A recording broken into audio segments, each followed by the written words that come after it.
दौलतपुर गांव में सोहन और सुधा नाम के दो पति पत्नी रहते थे।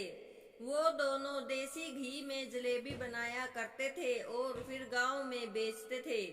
सभी लोगों को उनकी देसी घी की जलेबी बहुत ज्यादा पसंद आती थी और सारा गांव उनसे ही जलेबी खरीदा करता था और उनकी दुकान भी बहुत ज्यादा अच्छी चल रही थी।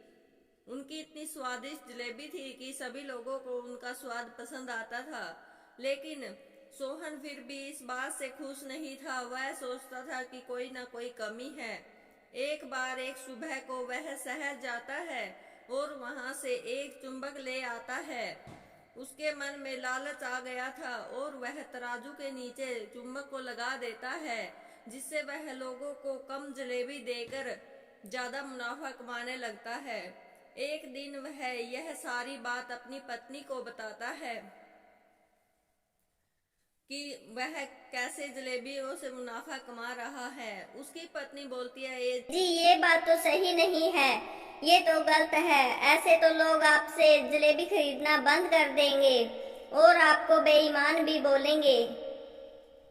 अरे नहीं, कुछ नहीं होता। उसने ऐसे कहकर उसको टाल दिया और वह ऐसे ही जलेबी बेचता रहा। सब लोग उससे जलेबी खरीदते थे। एक बार एक अनिल नाम का आदमी उसकी दुकान पर आता है। वह उससे बोलता है कि उसको 2 किलो जलेबी चाहिए। सोहन उसको जलेबी दे देता है। उस लड़के को एहसास हो जाता है कि वह जलेबी कम है, इसलिए वह जलेबी को लेकर दूसरे दुकान वाले के पास जाता है और उससे तोलने के लिए बोलता है।